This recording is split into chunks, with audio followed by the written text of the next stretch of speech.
بسم اللہ الرحمن الرحیم۔ السلام علیکم۔ سپریم کورٹ میں جمع کرائے گئی رپورٹ سامنے آ گئی ہے اور اس میں نہایت ہی افسوسناک انکشافات ہیں، اور خان صاحب کی طرف سے کیا کیا ڈیمانڈ سامنے آئی ہیں، کیا سہولتوں کی انہوں نے بات کی ہے، وہ بھی حیران کن ہے۔ نہ انہوں نے کہا کہ مجھے کوئی جیل میں بہتر سہولیات دے دی جائیں جس طرح سے شریف خاندان کو یا زرداری خاندان کو ملتی تھیں، اس طرح کی کوئی سہولیات، اس طرح کے کمرے مل جائیں، کچھ ایسا نہیں کہا۔ اندازہ لگائیے کہ 3 چیزوں کا حکم آیا ہے سپریم کورٹ کی طرف سے، کیونکہ انتہائی افسوسناک باتیں سامنے آئی ہیں۔ یہ 3 احکامات کیا ہیں اور کیا چیز سپریم کورٹ یا جسٹس یحییٰ خان صاحب، چیف جسٹس سپریم کورٹ نے کرنے سے انکار کر دیا ہے، یہ بھی آپ کو بتائیں گے۔ سب سے ہولناک انکشاف یہ ہے، افسوسناک یہ ہے کہ سابق وزیر اعظم اور پاکستان کی تاریخ کا مشہور ترین شخص بینائی سے محروم ہو گیا، بینائی سے محروم ہو گیا جیل کے اندر، لیکن کسی کے کان پر جوں نہیں رینگی۔ مکمل طور پر اکتوبر 2025 میں بینائی ختم ہو گئی تھی خان صاحب کی۔ یہ رپورٹ میں بات سامنے آئی ہے، سلمان صفدر کو خان صاحب نے خود یہ بات بتائی ہے کہ اکتوبر 2025 میں مجھے مسئلہ ہوا اور بینائی ختم ہونا شروع ہوئی، دھندلا نظر آنا شروع ہوا، اور پھر اچانک بینائی مکمل طور پر بند ہو گئی ایک آنکھ سے۔ تو اس کے بعد پھر ڈاکٹرز کو بلایا گیا، میں نے بتایا، جیل حکام کو بتایا، سپرنٹینڈنٹ جیل تک بات ہوئی، لیکن کچھ نہیں کیا گیا جب تک کہ مکمل بینائی نہیں چلی گئی۔ اور اس کے بعد پھر اسپیشلائزڈ ڈاکٹر آیا، پھر لے جایا گیا پیمز ہاسپٹل، انجیکشن لگایا، لیکن صرف 15% بینائی بحال ہو سکی ہے، صرف 15%۔ آپ اندازہ لگائیے، کیا اب بھی صحیح علاج ہو رہا ہے؟ کیا یہ جان بوجھ کر کیا گیا ٹارچر دینے کے لیے کہ اس کی بینائی ہی ختم ہو جائے؟ یعنی ایک آنکھ سے نابینا ہو جائے تو ساری زندگی کے لیے کتنا ٹارچر ہے۔ کبھی ایسا ہم نے کسی اس لیول کے لیڈر کے ساتھ نہیں دیکھا، کبھی نہیں دیکھا۔ فوری طور پر ایسے علاج ہوتے تھے، ہاسپٹل میں ایڈمٹ کر دیا جاتا تھا، اس دفعہ نہیں ہوا۔ یہ تو لگتا ہے کہ جیسے جان بوجھ کر یہ سب کیا گیا۔ اب سلمان مراجہ نے کہا ہے کہ مجھے بتایا گیا ہے، مجھے کہا گیا ہے کہ عبدالغفور انجم سابق سپرنٹینڈنٹ اڈیالہ جیل، اس کے خلاف کرمنل کیس دائر کیا جائے۔ اب وہ سابق ہو چکا، اس کو ہٹا دیا گیا۔ کیا اسی وجہ سے ہٹایا گیا کہ اب یہ اتنی بڑی کوتاہی کی ہے، اب ادھر ادھر معاملہ کس طرح دبائیں، کیا کریں؟ اور جس دوران عمران خان کی بینائی کا مسئلہ ہوا، اسی دوران میں سب سے کم ملاقاتیں ہوئی ہیں۔ آپ اندازہ لگائیے کیا جواب دے گی نون لیگ حکومت۔ یہ بڑے چیمپئن بنتے ہیں جمہوریت کے اور پیپلز پارٹی، دیکھیے کیا کچھ ہوتا رہا ہے ایک نیشنل لیڈر کے ساتھ۔ معاملہ کافی خراب ہو گیا ہے۔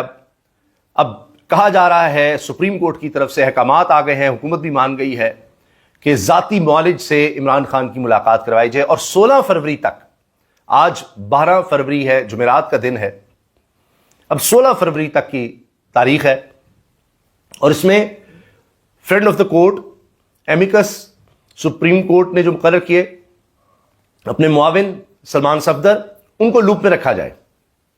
3 احکامات آئے ہیں سپریم کورٹ کی طرف سے۔ رپورٹ میں تو بہت سی باتیں ہیں، لیکن صرف 3 باتوں کا کہا ہے سپریم کورٹ نے۔ ایک یہ کہ خان صاحب سے ان کے بچوں کی فون پر بات کروا دی جائے، قاسم اور سلمان سے، ایک بات یہ ہے۔ دوسرا یہ کتابیں دی جائیں خان صاحب کو، ان کی ڈیمانڈ آئی کہ جی کتابیں مجھے نہیں دی جاتی، بچوں سے بات نہیں کروائی جاتی۔ یہ خان صاحب کی طرف سے باتیں کی گئی ہیں۔ آپ اندازہ لگائیے کہ اس شخص نے کوئی یہ نہیں کہا کہ مجھے کوئی بہتر سہولت دے دو، یہ کر دو، وہ کر دو۔ تو ایک تو ذاتی معالج والا سب سے اہم نقطہ ہے، اور دوسرا یہ کہ بچوں سے بات اور کتابیں۔ اچھا، یہ 3 ہی مسائل۔ ایک تو صحت کا انہوں نے کہا ہے، اس کے لیے ذاتی معالج ہوگا، اس کی رسائی کا حکم دے دیا ہے سپریم کورٹ نے۔ دوسرا میں نے عرض کیا بچوں سے ٹیلی فون پر بات، اور تیسرا کتابیں، یہ جی خان صاحب کو مہیا کی جائیں۔ 16 فروری کو اب دیکھا جائے گا، اور اس پر حکومت نے بھی مان لیا کہ ٹھیک ہے، اب حکومت نے مانا ہے، پہلے کیوں نہیں؟ لیکن میں نے جو عرض کیا تھا کہ سپریم کورٹ کے بھی پر جلتے ہیں کہ جی کیا کریں، ہو یہ نہ کہیں۔ جب سلمان صفدر نے کہا کہ فوری طور پر کسی فیملی ممبر کی خان صاحب سے ملاقات کروا دی جائے، تو اس پر یحییٰ خان صاحب نے کہا نہیں یہ رہنے دیں۔ ایک وقت میں یہ تک کہا کہ نہیں ہمیں حکومت پر ٹرسٹ ہے، اس حکومت پر ٹرسٹ ہے جس کی وجہ سے یہ بینائی متاثر ہو گئی ہے خان صاحب کی، اس حکومت پر ٹرسٹ ہے چیف جسٹس یحییٰ خان صاحب کو۔ یہ حال ہو رہا ہے۔ اور ابھی آپ دیکھیں کہ جو تفصیلات سامنے آئی ہیں خان صاحب کے حوالے سے، کہ وہ صحت کے بارے میں تھے کہ جی میں 73 سال کا ہو گیا ہوں، میں نے کبھی کوئی اس طرح کی شکایت نہیں کی صحت کا معاملہ، یہ میری بینائی کا مسئلہ بہت زیادہ خراب ہوا ہے، اور اس پر کوئی توجہ نہیں دی گئی. یہ انہوں نے کہا. پھر کہتے جی خان صاحب کو 5 اسٹار جیل ملی ہوئی ہے. اس میں ہے کیا؟ ٹیلی ویژن چل نہیں رہا, سنگل میٹرس ہے, جائے نماز ہے, تسبیح ہے, 100 کتابیں, شیونگ کٹ, کھلا واش روم ہے. یہ 5 اسٹار ہوٹل کی جناب یہ ان کو سہولیات جو دی گئی ہیں وہ یہ ہیں اصل میں.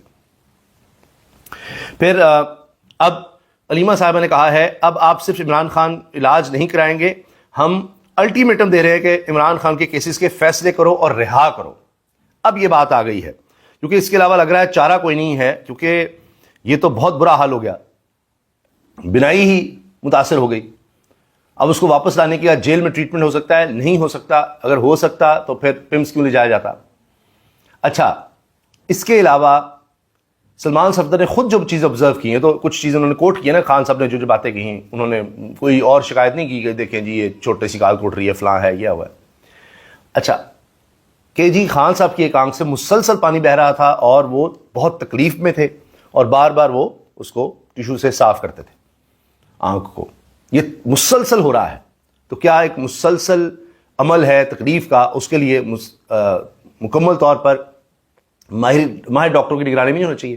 اب دیکھتے ہیں ذاتی معالج کی ملاقات کے بعد کیا بات سامنے آتی ہے. اس کی بھی درخواست دی گئی, نہیں ہونے دیا گیا. تو چیزیں کافی خراب ہو گئی ہیں. اور اب مجھے یہی لگتا ہے کہ یہ صرف جیل میں ٹریٹمنٹ تک بات نہیں رہے گی, کیونکہ ذاتی معالج بھی اب آگے بات کریں گے, بتائیں گے, وہ فردر رپورٹ سامنے آئے گی کہ انہوں نے پہلے ہی کہا کہ پمز میں تو وہ ڈاکٹر ہی موجود نہیں ہے جو اس چیز کا اسپیشلائزڈ ڈاکٹر ہو. اب جو لوگ این آر او کی بات کر رہے تھے جی, کچھ تھے نا بیچ میں این آر او, وہ کہاں گیا؟ کہاں ہے این آر او؟ یہ تو ہر چیز بلیک اینڈ وائٹ میں ہے اور سب کو نظر آ رہا ہے کہ یہ تو ایک ٹارچر کسی کیفیت دی گئی ہے. بہرحال اب دیکھتے ہیں, ہم آپ کو پہلے کہہ چکے ہیں کہ اب یہ معاملہ کسی نہ کسی طرح خان صاحب کو جیل سے نکالنے پر ہی جا کر ختم ہو سکتا ہے, اس کے علاوہ اور کوئی حل نہیں ہے. پراپر ان کا ٹریٹمنٹ ہاسپٹل میں ہو سکتا ہے, اور اس کے بعد یہ ہے کہ ان کو گھر میں سہولیات دی جائیں, یہ نظر آ رہا ہے, یا کچھ عرصے تک تو ہاسپٹل میں رکھا جائے, اس کے علاوہ کچھ نہیں ہے. دوسری طرف اب یہ سوالات ہیں کہ جس طرح علیمہ صاحب نے کہا جی اب رہائی کی بات, کیسز ان کے لگائے جائیں. اگر وہ کیسز چلتے ہیں یا وقتی طور پر ان کو کوئی رہائی ملتی ہے تو مشروط رہائی اگر ہوگی, میں رہائی سے مراد یہ ہے کہ جی کیسز چلتے رہتے ہیں اور جب تک علاج نہیں ہوتا ان کو پراپر ٹریٹمنٹ یعنی کے لیے, جب تک علاج مکمل نہیں ہوتا پراپر ٹریٹمنٹ کے لیے کہیں اور شفٹ کیا جائے جیل کے علاوہ. تو اس میں اگر انٹرویوز کی اجازت مل گئی یا خان صاحب جب رہا ہو جاتے ہیں تو یقین جانے ابھی سے سوشل میڈیا پر سوال ہو رہے ہیں کہ جی خان صاحب پہلا انٹرویو کس کو دیں گے, کسی انٹرنیشنل جریدے کو دیں گے, کسی لوکل صحافی کو دیں گے, کس کو انٹرویو دیا جائے گا. لائن لگی ہوگی, سینکڑوں لوگوں کی ہوگی, پاکستان میں بھی بہت سے صحافی ہوں گے, ہم بھی اس لائن میں شامل ہوں گے کہ جی خان صاحب کو انٹرویو کیا جائے. چند ملاقاتیں ہوئیں, ایک انٹرویو میں نے خان صاحب کا کیا تھا ایک ٹیلی ویژن چینل کے لیے, اس بات کو کافی سال ہو گئے. تو سبھی ہوں گے, ہم بھی اپنے ذرائع سے کوشش کر رہے ہوں گے, ہر کوئی کوشش کر رہا ہوگا کہ جی خان صاحب کا انٹرویو مل جائے. رہائی کے بعد تو صحافی تو سب خبریں نکالنے پر لگے ہوں گے اور جناب انٹرویو کی لائن لگی ہوگی.